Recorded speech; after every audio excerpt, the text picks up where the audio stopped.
That's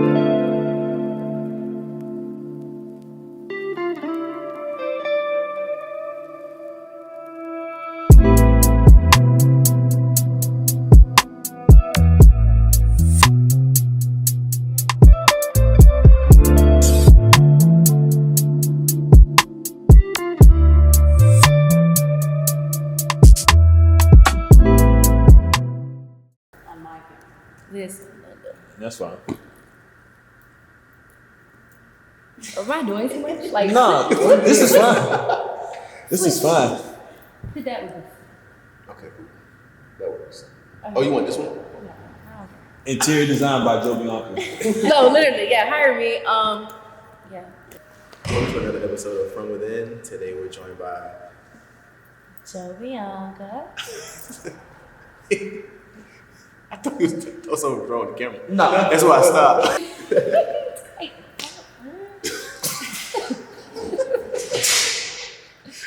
Welcome to another episode of From Within.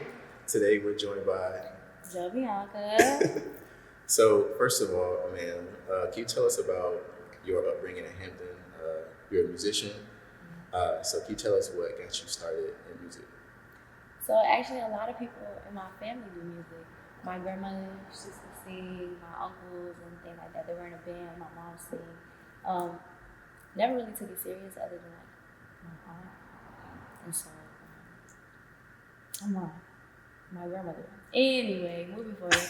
I grew up around music and things like that. I initially wanted to be an engineer. I was going to go to school for that. Then I went to high school and I didn't like the music program. That's how I got into sports and I lost on track.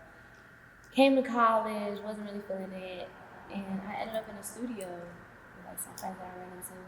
And they were fucking with it. I was like, oh shit, hold on, wait a second. Then they was like, all right, we doing the video. Now we performing it, and now I need to do another song. And then I had people trying to manage me and doing this, and I was doing shows, and I was opening up, and I was like, Atlanta, and this and that, and that. And then I took a break for a year. And now I'm coming back in October, and just been doing things since, so here we are. Got you. So who were some of your biggest influences in music? You can talk about when you were younger, what you were listening to as a kid, and then, now what type of artists are influencing you? What was I listening to as a kid? You know what's so crazy? I actually didn't get into hip hop until like middle school. So my mom is Italian. She's a white lady. So I grew up over there with listening to like country, rock, and things like that. The occasional Jasmine Sullivan, cool R&B, but not really like deep into it. And so getting into the hip hop, I just started listening to the radio at first. So then I'm hearing Nicki, Drake, Wayne, like that little era when it was collabing up and things like that. And I got to R&B like high school. I love Summer Walker, Brent Fayez, Party Next Door. That's the first people I put it on. Don't give me the phone. First person that's put on is Party Next Door. we got the same music and stuff. But other than that, since I've been in my music journey, I tried to listen to industry music. Just listen to me and my friends' music. That's good. Yeah. So with your creative process, like you said, you kind of went in the studio on a whim for the first time, and you kind of struck gold the first time. Mm-hmm. But since then, with your creative process, are you like more of a songwriter, or do you like kind of ponder over things throughout the day, or do you just kind of go in the studio and just do it? Yeah. So I started off writing. Mm-hmm. I write outside the studio, and then I remember my first time punching in. I was in New York. We just loaded the first beat up, and we just started punching in. I fell in love with the song. I was like, oh my gosh, I'm never going back. So now writing is a little bit hard. Where stuff comes from, normally I'll be in the car writing, listening to beats. I'll get like the first 4 bars. Then I'll go in the studio, lay the first 4 bars, and then punch in. That's kind of like where I've been at lately. Gotcha. So in this area, there's not so many female artists. We actually interviewed another female artist. I'm not sure if you're familiar with her, Lynn Lucci. Yeah, she's a rapper, but she is in a different lane as you. So in your lane, do you see like, not really competition, but with your peers in this space, who are some of the other artists that you kind of look to for inspiration, or just try to say, oh, she just dropped this song, I gotta do this and try to Oh no, you don't do that. Yeah. I think like being in a creative space, not even just music. I don't think you should like compare yourself to anyone else at all, because no one's ever gonna do exactly what you do. Right. Ever. Like, you know what I'm saying? And plus, there's a lot of dope rappers out here and dope singers, but I sing and I rap.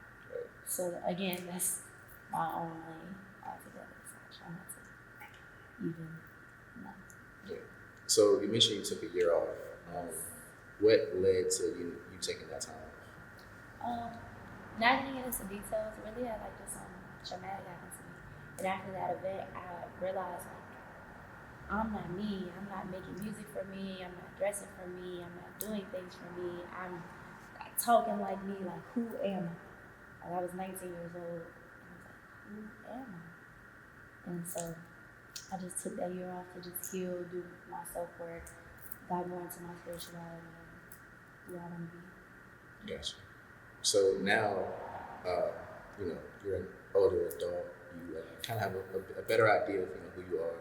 So musically, what is something that you kind of look back on when you were just starting out and kind of say, okay, I don't really like how I was doing that, or just things that you want to touch up on. What are some things that you want to, that you have improved on and that you've addressed from now or from then to now?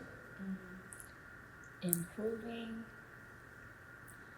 I would say not being such a yes man. People be like, oh, I want this type of record from you, or get on this song with this person. I'm like, okay, whatever. Like, let's do it. But I've gotten more like sacred over my creative process in my space. Being more to myself, being able to be like, actually, I'm working on my stuff right now. I get over you later. Yeah. Would you like to collaborate with other artists though, in the area or abroad? I want it to just flow though. Like Yeah. anybody, what I'm saying? Anybody I run into or talk to, like, I do want to like your music at first, of course, but also the vibe in the studio, it gotta be right. I need my own spaces too, like. So when you're in the studio creating, do you like to have like a more intimate setting where it's like, just you, engineer or producer, or just, maybe one or two friends, or do you like to have more people in the studio, we can bounce more energy off? How is your creative, your creative space? It's lately it's been just me. I like at first it was like, oh yeah, everybody come on, we turned up. Like I did like the first record I did since I came back, it was crazy. Everybody in the studio was lit. But now I'm more like I just been wanting to record myself. I actually don't want anybody there. That's nice. And with the performances, how do you approach, doing shows? Do you like to have a lot of people come with you to your shows, or do you like to have, just one or two people at your shows, just along with you, or what is the nerves like going on stage and performing music? Well, as far as who comes to me, like whoever fucks with me, fuck with me. As long as the energy and the vibes is right, it's cool. It might be one of the things where only a couple people can come backstage with me. You know what I'm saying? In that case, it would be whoever the main people on my team is, and then closer people from that. But anybody can come. And then nerves on the stage is like, especially my last show with Odyssey at the Oceanfront. At first I was like, all right, whatever, it's cool. Then I got there and I was like, hold on. Okay, whew. All right, I'm about to get on stage. Like, it's been a minute. I ain't been on stage in like 2 years. What the fuck? And then you get on stage and it's like nothing matters. It's you there and you do what you do. Yeah. But it doesn't, I don't know, it doesn't register. You just there. And what challenges have you faced throughout your career? I know it's still early, but everybody goes through a lot of different hurdles. So what type of things, obstacles have you overcame so far in your career? Again, branding, finding myself sometimes it could be a little shaky. You don't want to say yes to everything. Writer's block, when that comes up, everybody be on your ass. They be like, what the fuck are you doing? I'm like, listen, I'm cooking up. And then also being a pretty female artist, a lot of people, especially men, they either don't want to pay you a rate, or they want to finagle, or they're trying to woo you, or fake promises and things like that. You just don't have time for it. Other than that's pretty much it. Other than that, than saying no to people. Yeah.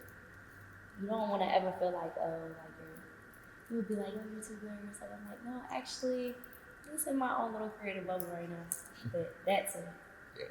So with the how often do you make music? And when you go to the studio, do you like have a say if you have 2-3 hours in the studio, do you go and try to just make as many songs as possible, or do you go in there with the mindset of okay, I want to make this song, I want to make sure everything is down pat, I want to take my time with it, or you just kind of like just go on? Yes, I be in the studio consistently, like a lot. Like I can't even tell you how many times a week. Sometimes for me, sometimes recording other people.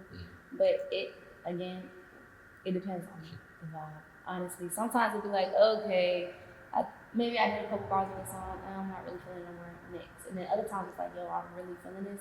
We got to let's get into it. Let's chop it up. Let's do Yeah, for sure. So now, you say you got some stuff coming up soon. What can we expect from your upcoming music? Upcoming music. So I'm actually about to drop really that. I've been teasing it for a little while now, nothing too crazy. But I'm waiting on my video back at Life. Y'all hit up Life a day. Y'all keep asking me for music. Text that man and give me my video. Thank you. But I have stuff in the vault. Like right now, I'm stacking the content. I want to get the rollout right, and when it gets closer, I want to get more into my melodic R&B vibe. That's all I'm gonna say right now. I got some other stuff I'm trying to get, but that's like again right now. So, being from the 757, of course, this whole show is based off this area, Virginia, as a whole.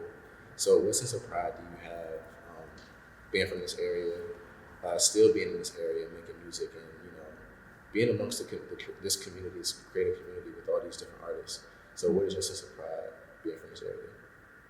Our slogan is Virginia's for London. And sometimes being here, we can be like, all you can see is the hate. But I feel like the community is growing. Like coming out and being in and interacting more. It's just more of like a personal interaction in Virginia. It's like, I'm not just gonna fuck with you just to fuck with you, but if there's a personal interaction, I fuck with it. We also at the beach. We got the city, we got the boats, we got the party scene, we got the chill vibes, we got the little spiritual duck off spots. Like, we got a little bit of everything out here. Like, you can get a different vibe from the ocean front to like being cool in Hampton, you know what I'm saying? We got the ghetto parts, we got the really nice neighborhoods. Like, we got everything. It's really a vacation out here. We just gotta appreciate it. For sure. Well, thank you. Unless you have anything else that you would like to promote or say anything motivational speech you want to give to the people, or just any final words you got? Yeah, just keep going. Just keep going. Find your pocket. Once you know yourself and you find what your purpose is with you, just keep going and flowing. Everything will come to you on its own. That's it. That's all I got. Stay focused. Yes, well, thank you once again. Joe Bianca, appreciate your time. You can find her music everywhere. Everywhere. She has new stuff coming soon, so y'all stay tuned. Thank you again. Appreciate it.